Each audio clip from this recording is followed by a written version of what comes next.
مساء الخير الإخوان والأخوات المحترمون والمحترمات في بث جديد. أعتذر أنني كندير هذا البث المباشر في وقت متأخر، نظرا لأن المباشر هو موضوع اللي مهم، هو موضوع الساعة. غادي نتكلم على مواقف السيارات بمدينة فاس، وبالضبط المواقف السبعة اللي كان دشن سيدنا الله ينصرو نشنهم، وغادي ينطلقوا قريبا. كنا درنا واحد الاجتماع في الغرفة وكنا حضرنا لذاك الاجتماع، ولكن مؤخرا الامور شفناها ما غادياش في اتجاه صحيح. اليوم غنهضروا على هذا الموضوع ديال مواقف السيارات، وغنوضحوا شي مسائل اللي المنتخبين ما يقدوش يوضحوها. اولا الرساله ديالي كنوجهها اليوم لجوج الاشخاص. كنوجهها للسيد رئيس المجلس البلدي، المجلس الجماعي، السيد العمده البقالي، وكنوجهها للسيد رئيس مقاطعه فاس المدينه، لانه داخل في هذا الموضوع دابا ديال المواقف في الباركين، وهو دار اجتماع مع الناس ديال الباركين. هاد جوج الناس اللي انتريسي بالموضوع غنوجه لهم الرساله بكل احترام وادب وكل بموضوعيه. اولا بعدا بغيت نوجه رساله ديالي للسيد العمده. شفت السيد العمده مؤخرا خرجتي في واحد الفيديو والبارح واحد الموقع الكتروني اللي عندنا كنحترموه، قلتي ان سوق الحوت وسوق الخضراء وبقيتي تهضر. اولا السيد العمده، انت عارف ان الميزانيه اللي ديال داك العام ما تقبلتش، وكنظن حتى الميزانيه ديال هذا العام كان بالاجدر لك السيد العمده انك شويه تسكت. انت كتعرف ان كعلاقه شخصيه بيني وبينك صديق، واحترمك واقدرك، ولكن كعمده اليوم نخاطبك كعمده كمسؤول، ما فيها واحد زائد واحد جوج. سيد العمده، وغادي نسمع الناس هاد الفيديو ديالك. بطبيعة الحال تلقاو يعني المنشآت العمومية اللي تنقولوا بحال المرافق العمومية اللي هي بحال دابا سوق السمك اللي الآن خدينا مؤخرا جاتنا يعني اتفاقية موقعة من جميع القطاعات، لا وزارة الفلاحة ولا وزارة المالية ولا المكتب الوطني للصيد البحري والسيد الوالي الجماعة. إذا قريب إن شاء الله في هاد الشهرين 3 شهور خصو يبدا تيتبنى عندنا المساهمة الجماعة. سيد العمده، هذا الفيديو هذا بارك السيد العمده، هذا الفيديو كان عليك تقولوا كان بداو الاشغال في داك الباطوار ديال الحوت اللي غتصوبوا وزاره الفلاحه. لو كان بداو فيه عندك حق تهضر، لو كان بداو في سوق الخضراء عندك حق تهضر، لو كان بداو في الباطوار عندك حق تهضر. واش انت كتقول ان المحطه الطرقيه كتقلبوا على الارض ودابا هادو تحسبهم منجزات؟ سيد العمده الله يجازيك بخير، الله يرحم لك الوالدين. ملي ما تصيب ما يدار شد فمك. الارض كتقلبوا على الارض باش ديروا محطه، وحنا وهضر معنا بشي حاجه لوجيك معقوله، شي حاجه اللي كاينه. تعرف ان فاس ولات قريه، وما هضرتيليش على الطوبيسات. المشكل الطوبيسات اللي وعدتينا غيجيو 112 لا 112 لا والو، جبتو لنا ما عنديش نبقى نهضر، خلي الساكنه تهضر. هذه اولا. علاش كنوجه لك السؤال علاش درت هذا الفيديو؟ باش نقول لك انت السيد العمده المحترم، انت ورئيس المقاطعه والمنتخب، وشنو هو الدور ديالكم؟ اول حاجه الدور ديالكم هي تقلبوا على المداخل الجماعه ديال فاس. نتوما الدور ديالكم كتحصلوا الضرائب والمداخل باش المداخل ديال فاس للجماعه تولي مداخل مهمه، ونوليو حنا نصيبو باش نخلصوا الاراضيف ونديروا لو سينيسمون ونصوبوا الماشي. من غير هذا الشيء، هذا اول دور ديالكم. وهذا الدور الا ما قمتوش به راه قانونيا يمكن لكم تسالوا خمس بحالاتكم، يمكن لها تعيط لكم الفرقه الوطنيه وتقول لكم لم تحصلوا مثلا المحاصيل، الفلوس ديال سوق الخضراء ولا سوق الحوت، ولا راه هذه فلوس ديالنا، هذه فلوس ديال الجماعات. بس انا علاش جبت هذا الموضوع؟ باش نقول لك انت الدور ديالك السيد العمده وتحصيل المداخل وتقلب على المداخل. ليش جبت لك هذا الموضوع؟ باش نعطيك ان سينيال. اولا سمع هذا المشروع هذا ديال سيدنا ونكمل لك. انتم اسمعوا كلشي. اليوم ما نهضرش بزاف، اليوم ما نتكلمش بزاف، خليكم معايا. اسمع هذا فيديو ديال سيدنا الله ينصرو ملي جا في 2018 باش يتشن تقدر ب100 مليون درهم. فعلى مستوى المدينة العتيقة لفاس، وبهدف استكمال برنامج إعادة تأهيل وترميم المعالم التاريخية بها، وتعزيز البرنامج الجاري إنجازه حاليا، والذي يشمل تهيئة 8 مرائب للسيارات بسعة تصل إلى 3600 موقف، وترصيف الممرات، وتجديد نظام العنونة والتشوير، ووضع نظام الإلكتروني للمعلومة السياحية بهدف تعزيز المنتوج السياحي. وانطلاقا من نفس الحرص والعناية المولوية السامية، تم كذلك إعداد برنامج إضافي لتثمين المدينة العتيقة تهم محاوره الأساسية: تأهيل 39 موقعا للأنشطة الاقتصادية من فنادق عتيقة وورشات للدراسة وأسواق تقليدية، تأهيل 10 مساجد وكتاتب قرآنية، تثمين 11 موقعا من بين المواقع التاريخية والمتميزة، منها الساعة المائية والموزع المائي ومتحف. لاش جبت لك هذا الفيديو السيد رئيس الجماعة والسيد رئيس المقاطعة؟ باش نقول لكم أن سيدنا تكرم علينا الله ينصرو في 2018 في هذا البرنامج هذا، ومن بين هذا التكريم اللي تكرم علينا كاين مواقف السيارات، فنادق والبناء الآلي، السقوط. هذا برنامج سيدنا فاش داروا الفاس، ما داروش شي واحد اخر، داروا الساكنه ديال فاس. باش تفهم انت السيد الرئيس والسيد العمده ان سيدنا دار هاد المشاريع للساكنه فاس ودارها للتجار، وهاد المرائب وهاد المواقف السيارات داروا باش اميليريو الدخل ديال الجماعه. انا نعطيك الميساج، الا كنت انت السيد الرئيس وانا غنسمع لهم اجتماع ديالك كتتمن ان الشركه اللي قبضت لي باركين ان الاثمنه هي هذيك، انت شنو دورك تدافع علينا؟ واش انا كساكنه غنبقى نحط الطوموبيل ديالي نخلص 1200 درهم في الشهر؟ واش واحد عنده موتور غيخلص 150 درهم؟ حنا علاش كنا كنهضروا على عفاس الباركين كنقولوا له بزاف؟ هاد الشركه دابا اللي جات ما تبقاوش توهموا لنا، تعطيونا الوهم. هاد الشركه اللي جات دايره لنا الطريف وجايه، وانا جلست في اجتماع في الغرفه مع المدير ديال هاد الشركه، قال لك حنا الهدف ديالنا الهدف تجاري. اش اخويا انت الهدف ديالك تجاري باش تربح؟ انت اللي بنيتي لنا، راه سيدنا اللي تلعب علينا بهاد المواقف السيارات الله ينصرو وبهاد المشاريع. راه سيدنا خص هاد الفلوس ديال هاد المواقف السيارات تستافد منهم الجماعه، لان الجماعه ما بقى عندها دخل.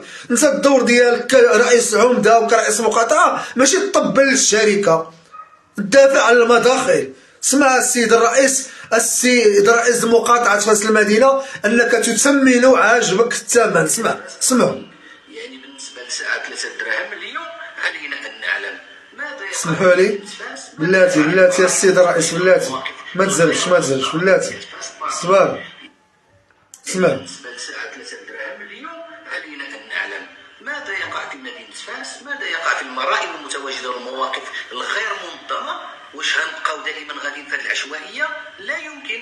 علينا هناك مبادره ملكيه خلي الملك مبادره ملكيه. ما قال لكمش كريو الباركين جيبوا لنا واحد الشركه من الرباط؟ الشريك ما تبقاوش تعولوا المسائل تعوجوها. سيدنا راه دار المواقف للفاس. ما قامت به المؤسسات التي ساهمت من اجل اعطاء دورة اقتصادية وإعطاء مكانة خاصة للموروث اللامادي الذي هو مدينة فاس، المدينة القديمة. فاليوم هذه القصة أنا شخصيا أجدها مناسبة عندك أنت، حنا غير مناسبة بالنسبة للاشتراكات وبالنسبة للقاضي مثل مدينة فاس. المشكل اللي وقع اليوم أنا غادي نسمع لك السيد الرئيس المستشار ديال الحركة الشعبية السي محمد الحناوي، الكلمة اللي قال الرجل انت غتسمعها. السيد رئيس المقاطعة فاس المدينة، حنا سيدنا الله ينصرو هو اللي دار لنا داك المواقف السيارات، وفضل ديالو كاينين هاد 7 المواقف وكلهم تقريبا كانوا الجماعة كتستافد منهم. يلاه واحد دعينا زليطان كان ديال الوزانين، وديال باب الجديد كان ديال دارت البلديه الجماعه دارت نزع الملكيه السيد الرئيس المقاطعه. وانت دورك ماشي تصفق، دورك انك تقلب على المداخل ديال الفاس، المداخل وهاد لي باركين دابا راه غيدخلوا 6 ديال المليار في العام. ولا جات واحد الشركه ودات لنا 6 المليار. حنا هاد الجماعه شنو مال هاد الجماعه محجوره؟ هاد العمده اللي غيهضر عليها خارج التغطيه كيعطينا غير الشفاوي، وهذا رئيس المقاطعه اللي دار اجتماع مع المدير. حنا هاد الشركه اللي جات حنا ماشي شغلنا تجي من ما بغا، حنا كنعرفوا سيدنا الملك.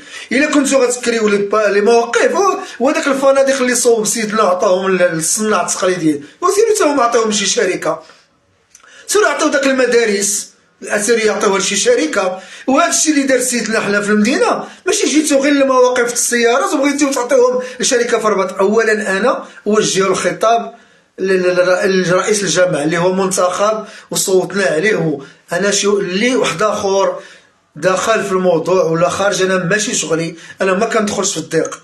انا دوري انا كمتضرر كساكن هاد المدينه، انا ما عنديش استطاعه باش نحط في هذا الباركينغ باب جديد نخلص انا 3 دراهم للساعه.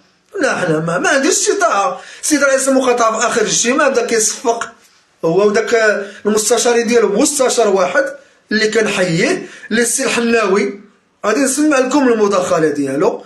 كاين هو في المعارضه صانع تقليدي ولكن ونعم الرجل. سمع السيد الرئيس اللي كتصفق، سمع الأثمنة اللي تحدث فهذه أثمنة راه خيالية، أثمنة خيالية. سمع مقبولة، وحنا حطينا اقتراحات ديالنا بالرفض.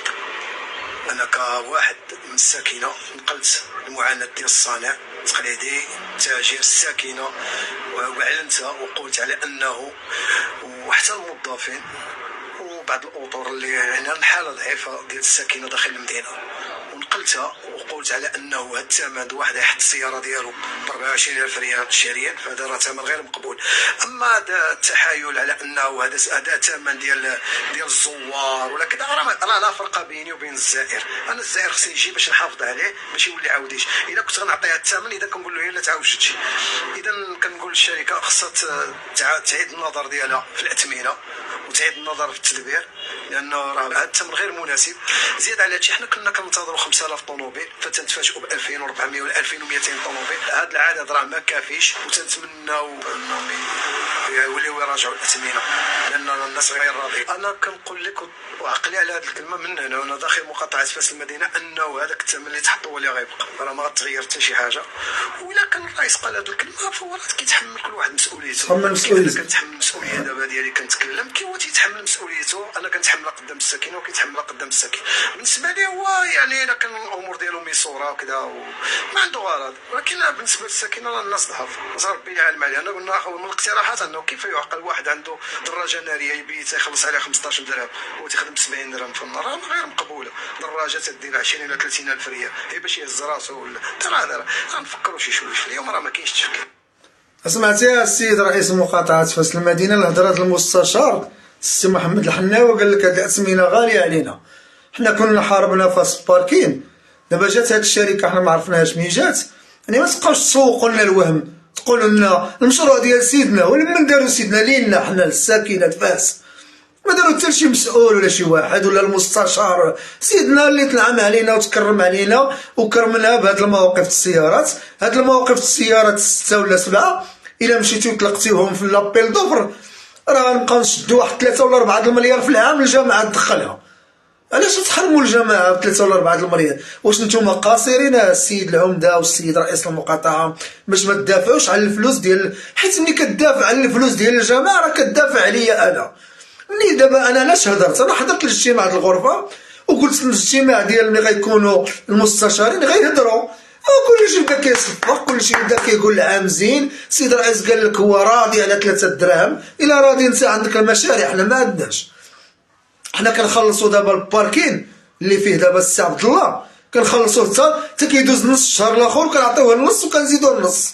وغدا ملي غتجي هاد الشركه عندها الكيشي غتعقل علينا. حنا علاش كنهضر؟ انا حيت شفت المنتخبين ماشي في المستوى. شفت السيد العمده خارج التغطيه والسيد رئيس المقاطعه مع احترامي ليه حتى هو كيطبل. فالرساله ديالي ما تبقاوش تقنعونا بشي حوايج، تبقاو تقولوا لعباد الله تعطيو الخاوي. المشروع الملكي الا كنتو هاد الشركه اللي جات غتاخذ فاس باركين، غتاخذ هاد المواقف، واش تاخذ حتى الفنادق وتاخذ داك المآثر التاريخيه وتاخذ ديور وتاخذ الرياضات؟ ما يمكنش. سيدنا عطانا هادشي حنا، ماشي باش تبقاو الزوار يجيو ديروا لهم. علاش ما درتوش واحد القضيه؟ هاد لي باركين يكونوا للزوار ب0 درهم. علاش لي سوبر مارشي دابا كيكون عندهم المواقف ديال السيارات بلا فلوس، والمدينه 12 القرن اللي فيها سيدنا حط فلوس صحيحه الملايين من اجل التنميه باس. هذه هي التنميه. تجي ديروا لنا حنا 3 دراهم للساعه، 3 ساعات ب 8 دراهم اللي هبط المواطن بقاو تحسبوا له. ايوا هاد الباركينات واش هاد الشركه اللي جات واش هي اللي بناتهم؟ راه سيدنا بالمبادرات سيدنا. وانا اكرر انا ما ندخلش في الضيق، ماشي شغلي شكون اللي قايد هاد المسائل ولا شكون. انا كنعرف المنتخب كنوجه له الرساله. انا مضرور كنهضر مع العمده ديالي مع رئيس المقاطعه اللي كيمثلني، كنقول له هادشي اللي كديروا اللهم ان هذا منكر. هاد الشركه منين جات اولا، ثانيا هادشي اللي التأثمينه راه خياليه، نتوما اللي كتشدوا الصاليرات اللي غتجيكم مزيان. اما الزوار ولا الساكنه كما قال الاخ الحناوي الأثمنة غتبقى هي هذيك. انا غدا ملي تحل هاد البارك ما عنديش فين نحط الطوموبيل ديالي.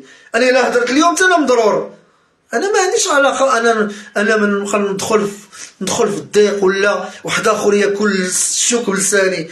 انا اوجه رسالتي للعمده. انا كنعرف العمده. انا بالنسبه للسلطات المحليه بعيده عليا وعليا بالتقارب عليا بالاحترام، ما عنديش علاقه معهم.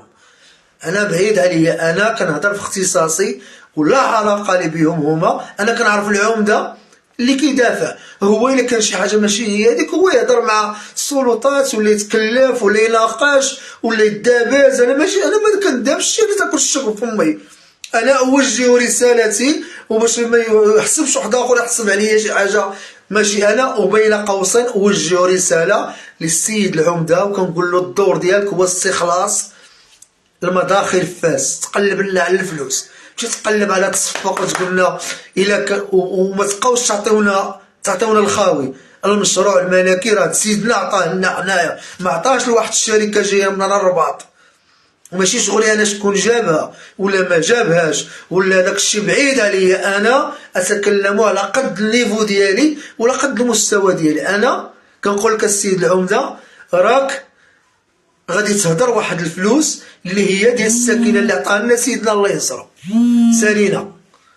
شكرا لكم، شكرا على التتبع، شكرا على البارطاج. غادي نلوحوا الفيديو عبر قناه يوتيوب ديالنا بكل